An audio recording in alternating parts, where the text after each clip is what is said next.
Hey all, Flame here, and welcome to the FlameHisWorld commentary of Journey.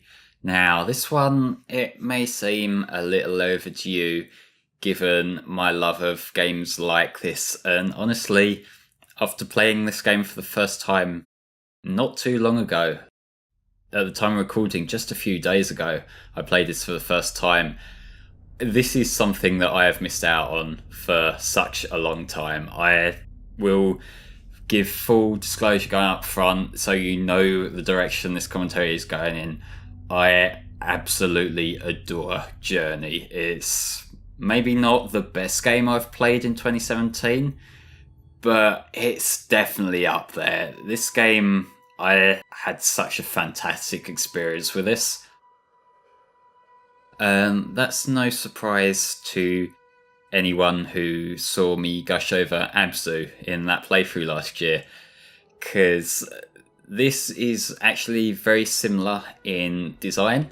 It's, in a way, it was a precursor to Abzu in that it's got a very similar design philosophy behind it.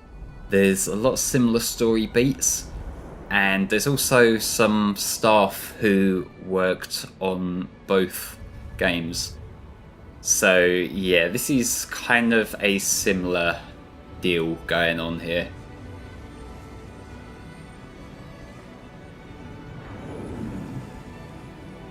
And right off the bat, you've got this absolutely beautiful pan and zoom into the game.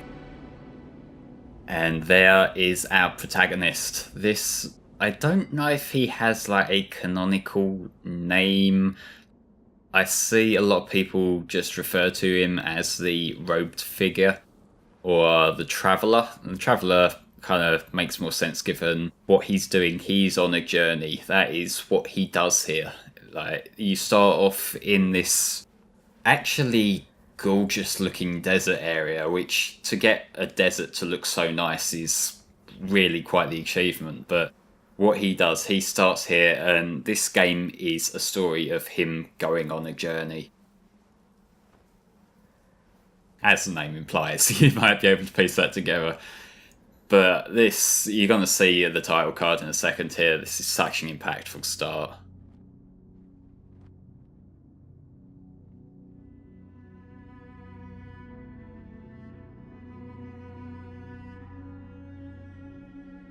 And yes, this simplicity is something that Journey does absolutely fantastically, because within like the first like 3-4 minutes of the game, we've established everything we need to know about what we're doing here, because we met the traveller here and we had that shot showing the mountain in the background. And the mountain, that's communicating to us, that is our goal. That's where this is our journey to.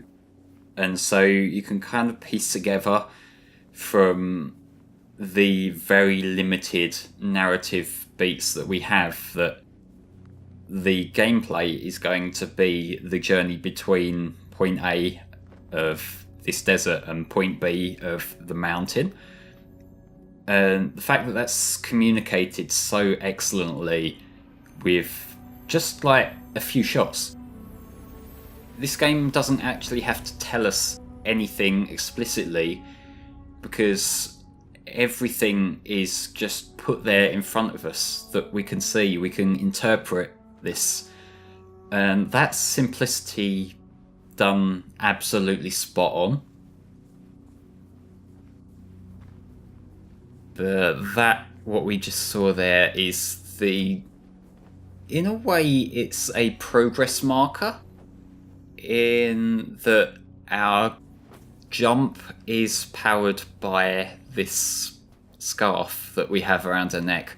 And as we pick up more pieces, we get a little bit more flexibility. And it does quite a good job in restricting this from you at the start, because to start off with, you're at your base form, you're just starting out on your journey, and so you're not going to need to do too much jumping around, you're not going to really need to do anything too fancy, and it kind of makes you feel like seeing this brief section of powering up to start off with, that makes you feel like, I want to get ahead on this journey. I want more of this. I want more like ability. I want more movement. And that is kind of your drive to get going.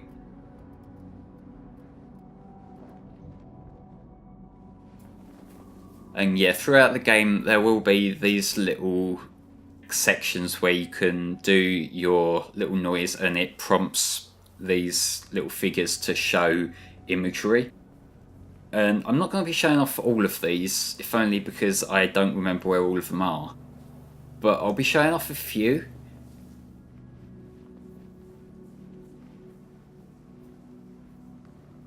But I will also say, like with Abzu, this is a game where I do actively encourage everyone to go and play this for themselves.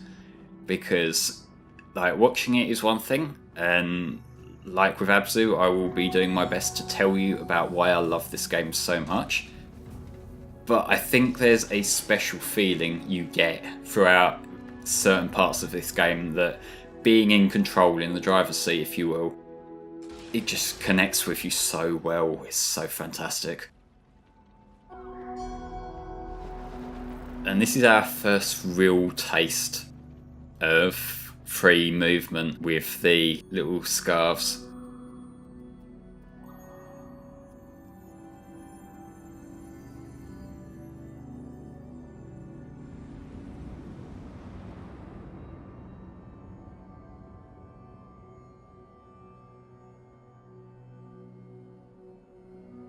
And each of the chapters does conclude with a little section like this, where it sort of flashes, like, again, more, I guess, sort of ambiguous imagery, but it's done in a way that you can kind of interpret this vague story.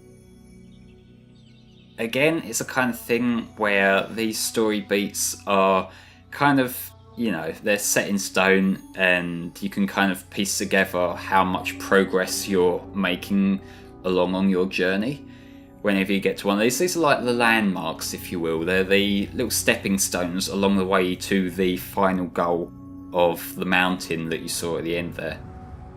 And there is some occasional foreshadowing in these little things.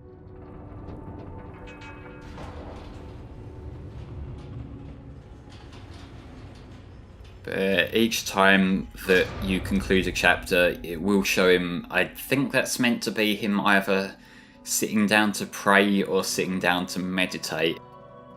And that's the thing that, again, these kind of games do really well, because you can insert your own interpretation into what the traveller is actually doing there, if you so desire, or you can take it as face value. It's kind of a satisfying narrative no matter which way you decide to go with it. Here we are in the second chapter, and this is where, like, this isn't really a puzzle, but it's kind of a block in the road, so you need to sort of think about how to erase that block, or in this case, how to repair the bridge. And to my knowledge, you don't actually have to repair the bridge. I think there are other ways using the scarves that you can bypass that. That's something intentional, because I seem to recall seeing an achievement that you can unlock in this game by doing that. So if you don't restore the little ribbon road things and you instead find other ways around it, then that's just another thing that you can do. And this game does have a few little flexible sections like that, although a lot of the time it is to see those symbols. Like, you know, we saw the symbol where it showed us imagery in the first chapter. Again, I don't really know where all of those are, so I'm only going to be showing off the ones that are in plain sight. But it's something else that I think works well for these kind of games, in the fact that there's plenty to explore, and it's also the kind of game that you can play in your own way, because this is a very short game. But if you're the kind of person who likes to stop and explore, and I can't blame you for stopping to explore in this game because like it's so beautiful, it lends itself to it. But like you can play it that way too if you like, and if you'd like to go and find everything. But you may have seen a little white ghostly figure show up there, and that is one of the other mechanics in this game that can happen. There he is, I see him. In that this is a kind of multiplayer. But unlike a lot of multiplayer games, this isn't like a matchmaking thing. I didn't arrange to meet up with this person ahead of time. I don't even know who this person is. Like, it doesn't give a name to them while they're in the game. Like, you'll find out who they are when the credits scroll, but right now this is just another robed figure who's travelling with us. And I will be encountering 3 different people along the way, again by pure coincidence, because they happen to be playing the game at the same time I was. But like, I think that's kind of a cool little way of doing this, because this isn't the kind of game where you're going to arrange to meet your friends in. Like, it's not a competitive game or something like that, or it's not even particularly a co-op, because we're trying to make our own journey through on our own, really.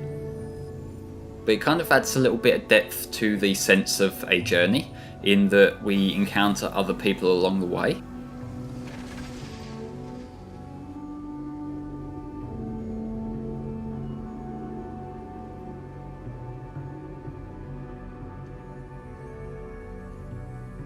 And I didn't actually encounter anyone on my first playthrough of this, because my PS4, it does have some connection issues. Like, sometimes it's a little bit finicky, it doesn't want to connect.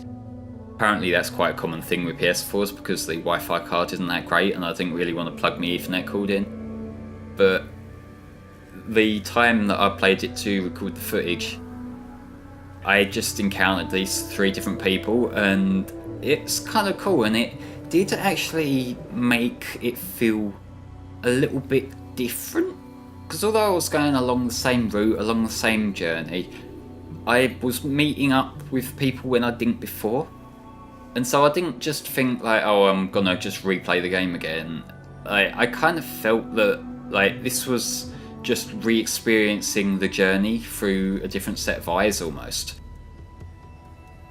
And that, again, that's something that I think is pretty engaging with this game, and just games like this in general. Anything where, you know, there's going to be slight different feelings to it, or maybe even just feelings that you know are coming, but experiencing them, being familiar with them, as opposed to experiencing them blind, is something else that's like really engaging with these simplistic art games. And yes, I am playing the PS4 version, as I mentioned. This game was originally released in March 2012 on the PS3, and I believe it did fantastically. I remember there being a lot of talk about it at the time. I never had a PS3 back then, so I just missed it. When I got my PS4, I just heard that it had been remastered in 60 frames per second, and I just, you know, I wanted to play it, and I didn't get around to playing it for too long. But the PS4 version, it's remastered in 60 frames per second. It feels fantastic to play. It's so engaging.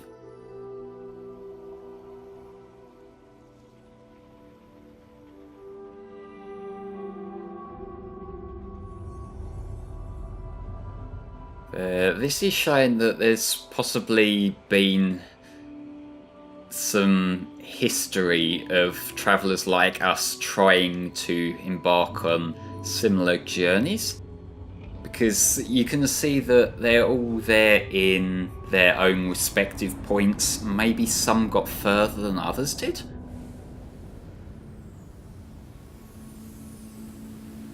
But yes, ladies and gentlemen, those were the first 2 chapters of Journey. Join me next time, where I'll be going through Chapter 3 and Chapter 4. I'll see you then.